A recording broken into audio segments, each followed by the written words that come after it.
Yes, people, welcome back to the 1894 for Southampton versus City review. An extremely underwhelming performance, a lot to talk about. Let's get right into our thoughts. Right, Joe, we've just finished our live watch along for Southampton versus City, a 1-1 draw, a really, really poor performance. I said it myself throughout the watch along. This is probably the poorest I've seen City, particularly in the first half, in a long, long time. Southampton have now done the double of draws over us, a 0-0 in the Etihad, a 1 each in St Mary's. It just wasn't good enough. We've got a 2.5 week break now to our next Premier League game. This was not the way you want to go into that break, is it? I mean, no, it's not. And you wouldn't think we have a 2.5 week break till our next Premier League game because it was so slow and lethargic. It was like they were trying to conserve energy for some reason. I don't know what the game plan is there, looking so slow and not running and jogging, half pace. I don't get it. I really don't get it. If you've got a 2 week break till the next fixture and a 2.5 week break until the next league game, surely you can put in more effort than that. Surely you've got more in it, more left in the tank. You're professional athletes at the end of the day. You should be trying harder than that. It just all round wasn't good enough from anyone. There were no standouts. There were just people. There were no standouts for good reasons. There were only standouts for poor reasons. It was just like what you said yourself. We weren't expecting this kind of performance with a 2.5 week break coming up. With the lineup that Pep started with, bar Mahrez probably in for Sterling based on form. It was the strongest 11 we could have gone with. Obviously, maybe give or take Grealish as well. An extremely strong starting 11.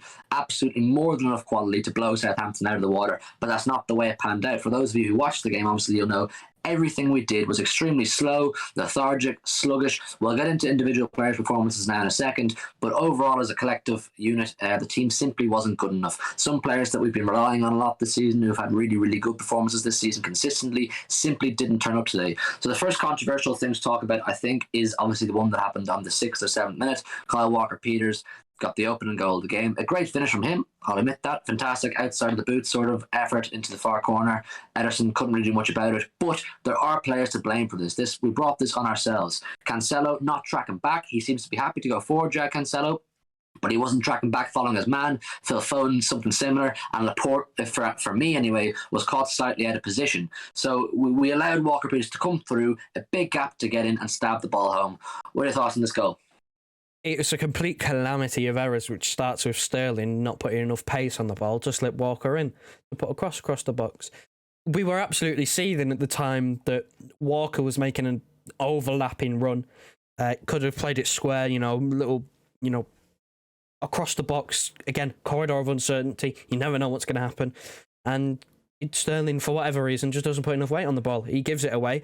Southampton play out on their left-hand side. They then switch it over to their right-hand side, and Foden doesn't track the fullback, which allows him to go forward, and the fullback is the one who scores. So that's poor tracking from Foden. Cancelo, throughout, not just in this incident, but throughout the game, allowed his man to overlap him all the time. He didn't track defensively the overlapping run. He didn't. And by the time he's tracked it, Foden isn't tracking his winger, so Rodri's having to move over to cover. He doesn't cover quick enough. And then Kyle Walker-Peters is in the box, and Laporte doesn't do well enough to get himself in front of the shot. He doesn't. He tries to cover the near post. If anything, you want to cover the far post in that situation. He's got it completely wrong. He hasn't got himself in the way properly to block it. And it's just half the team just not switched on defensively in the opening 5 minutes has cost us a goal. And the worrying part, the most worrying part and concerning, particularly when we were watching it live at the time, was we could have been 3-0 down. We could have been 3-0 down. They had an offside goal that allowed a very good finish. We were saved by the offside flag, and they had a penalty shout, which was also offside, which was a penalty, other than for the fact the striker was offside. We could have been 3-0 down to Southampton and in a really awful position. You said to yourself, certain players didn't turn up. I want to mention them.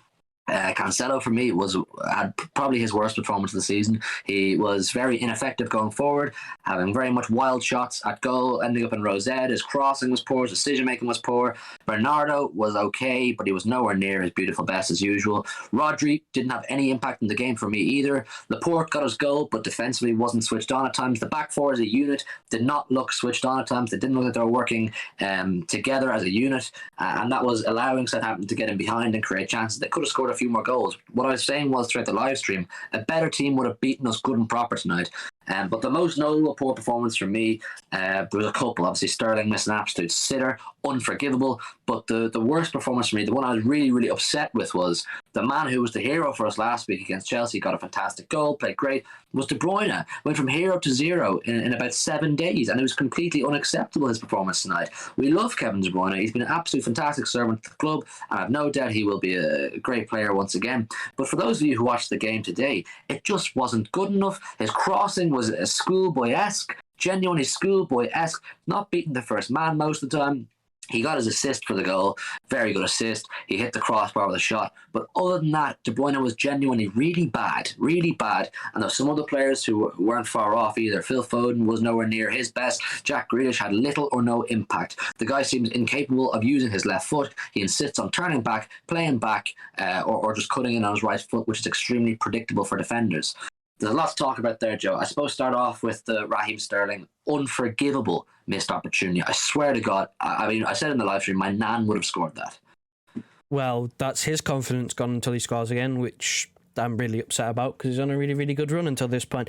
You saw him against Chelsea. He tore Marcus Alonso apart, got him booked, was man of the match in that game. We gave him man of the match. He was absolutely unplayable. He then comes in here. He looked bright to start things off. Then he misses a sitter. He goes quiet and gets subbed off. His confidence is going to be absolutely shot to pieces. He's not going to be the player that he was throughout December now until maybe he scores again, gets his confidence up. I don't think he will. I think we've seen it. We've got enough evidence over his dip in performance over the last couple of years to suggest that when his confidence is low, he doesn't play well. And his confidence has to be low because he's missed from 6 yards. It's unacceptable. He scores that, we'd go on to win the game. And at the end of the day, look, it's not good enough. I mean, you said in the stream, would have Jesus have scored? Don't know. We're never going to find out. Finishing is similar, both pretty poor, but he's got to come in now, and I can't wait for Mahrez to be back. He would have absolutely buried that chance. That would have been 1-1. It would have been 1-1. You could tell how much we miss him as well. Was it the wrong decision to send him on holiday? I think you do have to give him a bit of time off after the international football that he's played, but we missed him dearly. And Sterling, based on the form, I would have expected him to bury it, but he didn't. And then De Bruyne, mother of God, how many times have I rambled on about De Bruyne? Oh my God. I said it in our Discord server. Every time he's 30 to 40 yards away from the opposition goal, I panic because I know he's either going to pop a shot or he's going to try and cross it. The amount of times he'd either hit the first man or put it out for a goal kick or a throw in or whatever, and it's so poor. It's unbelievable. He cannot keep doing this. It's getting to a point now where Liverpool can cut the gap to single-digit points with their games in hand that they've got to play, and the Champions League is starting again. He can't continue to just hoof it. It's going to cost us. And it cost us today. He must have done it about 20 times. It's not good enough. Again, against Chelsea, he kept it a lot simpler, and he had an overall good game. I was the first one to say, I take my hat off. He'd gone back to doing, everything right, keeping it simpler, only playing that sort of, type of Hollywood ball when it's the only thing available. Today, he just went back to his old self from this season, just started hoofing it again. It's unacceptable, and he got an assist, and he was still one of the worst players on the pitch. Like, how can you manage to do that? You have to be a different level of just awful to manage that. It was just an overall extremely underwhelming performance down at all. The Southampton defence never really looked under serious stress the way other defences look against us most of the time. We weren't putting our passes through, the weight of the passes were all off, the decision-making was all off, and it was just overall really poor. I know a lot of people will jump to the usual argument that, if we get Haaland in or we get a big number 9 in, it solves all our problems. A big number 9 had no service to work with tonight if he's there. You put Haaland in there, he doesn't score. Maybe if he's in Sterling's position for that tap, then he probably scores it. But other than that, there was no service for a striker to put the ball in the back of the net. So a striker was not the answer to our problems tonight. It was our creative players not being efficient and not making use of the ball when we had it. Foden not being efficient, De Bruyne being really, really bad. You'll see in our player ratings in a few minutes how low we rated him, which is very upsetting. I don't like to have to do that because I've got a very big Soft spot for De Bruyne. I'm a big fan of his, but we're also honest here on this channel where we're critical. We need to be. Cancelo dropped his biggest stinker of the season, if you ask me. Useless going forward, useless going backwards. Simply not good enough. We need to be careful. Genuinely, Joe said it as well. Liverpool have the opportunity now to make it down to single-digit lead. We've gone from sky high, 11 points clear, marching on to hopefully a 13th victory in a row, but no, it's not ended that way. We've got to draw. Liverpool can make it single fucking digits. The race is on, people. The race is on. It doesn't require a catastrophe from us anymore. It just requires one or two more performances like that, and there's a lot of football still to go. This race is absolutely on, and it is there for Liverpool to catch if we are not in the right frame of mind. This is not good enough today. We're honest. We're open. You can call us arrogant and say you only drew. You still got a point that you didn't deserve. The quality of football we see from City every single week in that 12-game run was nothing near what we saw today. Today was nothing short of abysmal at times.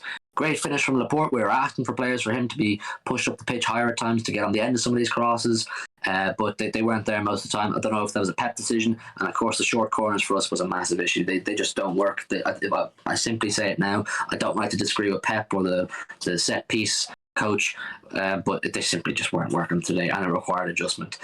Very overall underwhelming, and in terms of the race, like I said, it's on, and it's getting worrying. It's going to get worrying if this continues this form. We need to come back to the Premier League in 2.5 weeks with a bang and get back into that form and go on another run, or else it'll go down to the wire. It absolutely will go down to the wire.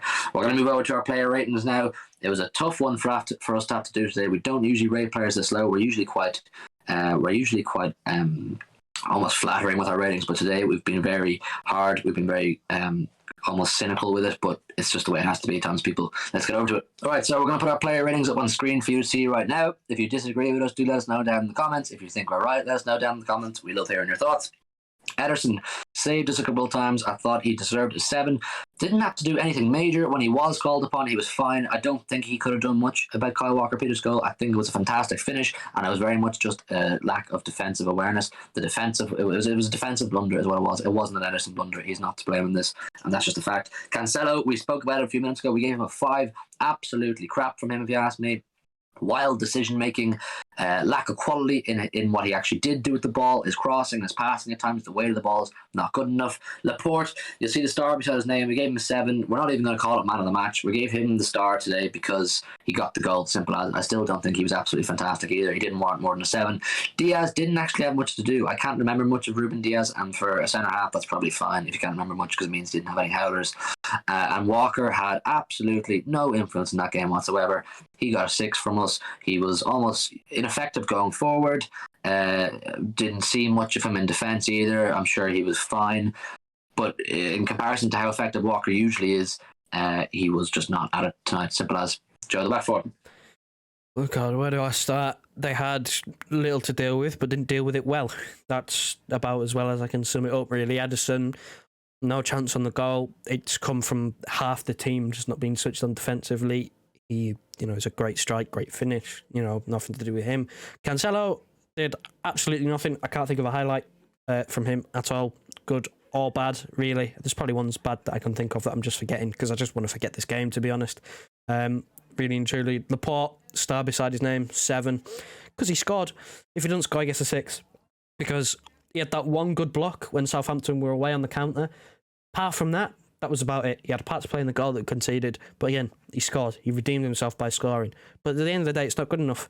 You need to defend better. And I still think he should have had that man sent off. We need to touch on the refereeing. My God, it was atrocious at times. He had a high foot on the thigh and he wasn't sent off. And of course, the other one was being a penalty, but we've later found out that the VAR guy on VAR was a United fan. So that explains that. So yeah, 7 for Laporte. Diaz, 7. No highlights again. That's good for a defender. You don't want to have memorable moments. And Walker didn't read. I didn't see him attack much. He tried to overlap at times. Wasn't really getting any joy. Wasn't troubled defensively because Southampton had like 25% possession and just sat back for most of the game. So, again, not good. But, again, it's not great. It's a little bit worrying. Yeah, there's some good points we probably missed out on. Was that red card decision absolutely spineless refereeing from, what was the guy's name again? Hooper or something like that? Simon Hooper. Absolutely spineless. It was a studs up on the Port's thigh. It's either a red card or it's not a foul at all. you can't have a cop out and go for a yellow card, is what Stuart Armstrong got in the end. Spineless refereeing and a coward is what it was. And of course, there was the penalty decision, which we obviously didn't get. There was obviously a big question mark over that one. I'd like to see that one again. But listen, just an absolute disaster class of a refereeing performance now, if you ask me. But moving into midfield, Rodri is 6. Little or no effect on the game as well. I thought he was almost a bit sluggish at times as well, with breaking up counter attacks from Southampton. He wasn't with us tonight. The big thing from us tonight is that the players that usually have stood out for us and carried us to where we are right now didn't stand up tonight. I don't know what it was, but collectively they did not stand up. Bernardo, we gave him a 7. He wasn't awful, but he was struggling to have an impact in the game because he was working with such shit all night, essentially is what it was. He was working with absolute crap and could have little or no impact in the game that he usually would. I think Joe mentioned it. We missed Riyad Mahrez dearly tonight. We really did. His quality and his clinicalness generally with his left foot, if he gets a shot and goal, there's a high chance it'll go in, especially that Sterling chance. Joe said it as well, he would have buried it. De Bruyne, one of the worst players in the City team for me tonight. I can't comprehend it. He got his assist and he hit the post. Other than that, absolutely crap. I don't even want to give the conversation any more time. Improvement needed, simple as. Joe, Rodri, Bernardo, De Bruyne. We don't even need to spend too much time on De Bruyne, just Rodri and Bernardo.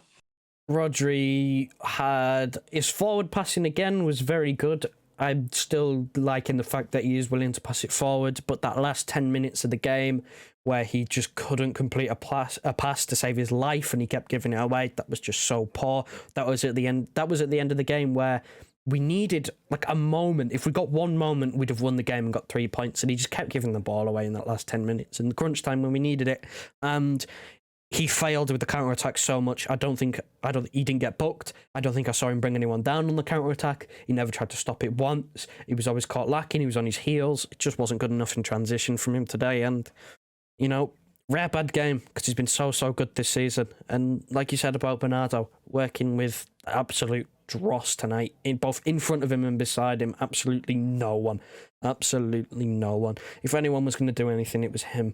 And even he couldn't do anything because, again, what he had to work with. And De Bruyne, the only thing I'm going to say is he got a 5 and he got an assist and hit the post and he still got a 5.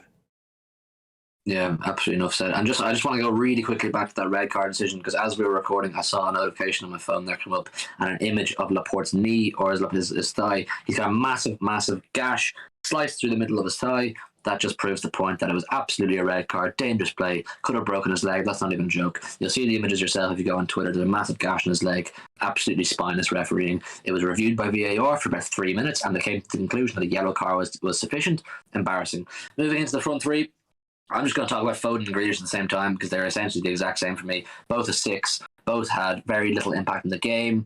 Foden played one ball through the 6-yard box, which was the one that Sterling missed a tap in for. Really poor from Sterling. Other than that, I think Foden struggled to get a grip hold of the game. He was struggling to be as creative as he usually was. And maybe there was an element of credit due for Southampton, who defended quite well.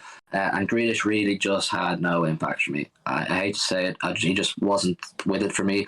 Everything he does is extremely predictable, Grealish. He has no left foot. He cuts in on his right, or else he turns around and passes it back. Once he went down towards the line. Once. And he was a bit late with it, but he put the ball across the box with his left foot, and it was probably the most effective piece of play he had all night.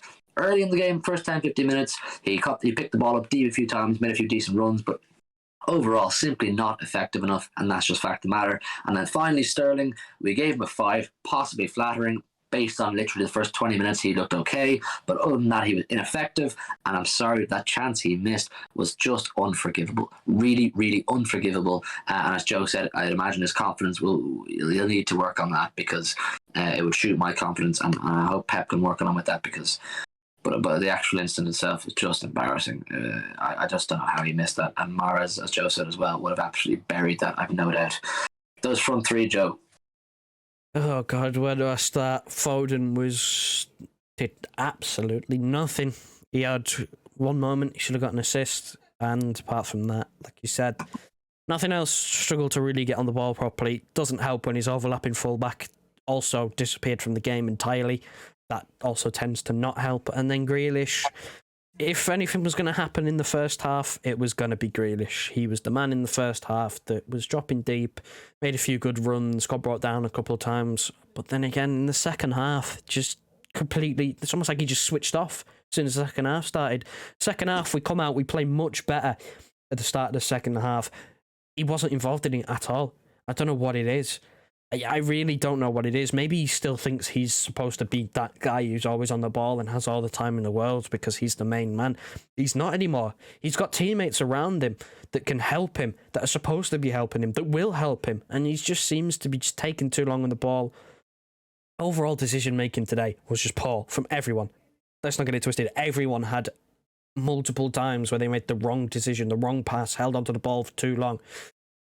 But he just fails to pass it at the right time. And then, like you said, he had that one moment where he got down the line and he only used his left foot because he panicked because he was at the byline. That's the only reason, because he couldn't do anything else with it. Otherwise, he would have ran it out for a goal kick. He needs to work on it. He needs to do what Mahrez has done and actually start switching it up. And then Sterling, I don't want to go in on him too hard because he has been so good recently. It's unexcusable that he's missed. It's inexcusable that he's missed. He should be scoring. But again, like, he looked bright until that point. I just hope his confidence isn't too bad now and that he can still perform at a high level that he was playing at. Yeah, the overall quality as well. Never mind the decision making. The overall quality wasn't good enough. I said it in the preview with Luke. I said this was a massive opportunity if he was to play for Jack Grealish to put in a big performance and stake a claim for a starting 11 for bigger games and, prove his doubters wrong. And he simply didn't do it. Very underwhelmed by both him and the rest of the team. It was a really underwhelming performance.